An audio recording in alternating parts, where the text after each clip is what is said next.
Look, no one's got magic in this, so, and I'm giving you maybe the impossible question, but how do we get a ceasefire? Or, I mean, how does Israel protect itself? Because you've got an organization that just wants to destroy it. Well, Greta, I've been a long supporter of the U.S.-Israel relationship, and my voting record reflects that. And when October 7th happened, I condemned unequivocally the rape, the terrorist attack. I called Hamas a terrorist organization.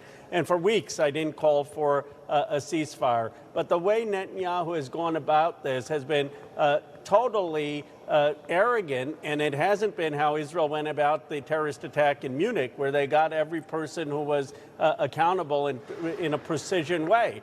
And he's really alienated world opinion because of his approach. And that's why I think one can be for the U.S.-Israel relationship, but critical of Benjamin Netanyahu. But doesn't that play exactly into Yahya Sinwar, who is the architect of October 7th? And he's in Gaza, probably 6 caves, 6 layers below surface. He's surrounded by all the hostages, or a group of hostages.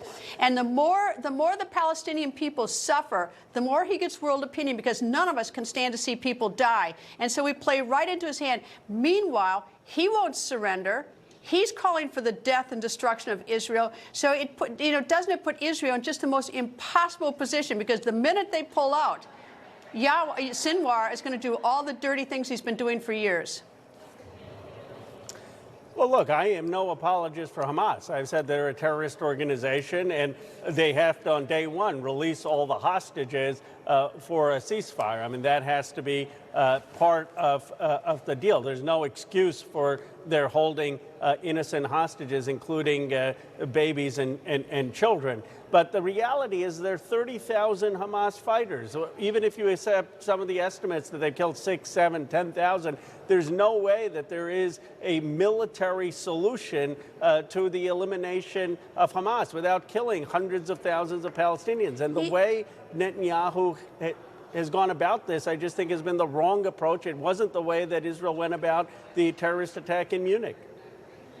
And yes, indeed, I remember the terrorists at the Olympics, but and look, I'm not for war, I'm not for anybody dying, but the problem is that there was a ceasefire in August of 2014.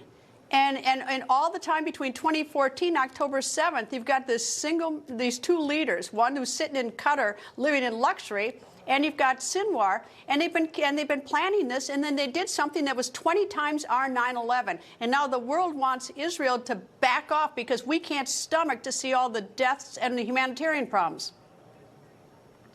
Well, it's not that. It's that America also learned its lesson when, after 9/11, I was for the initial attacks in Afghanistan after al-Qaeda, but we realized that staying there 20 years was a mistake. Donald Trump said that. We realized that going into Iraq was a mistake.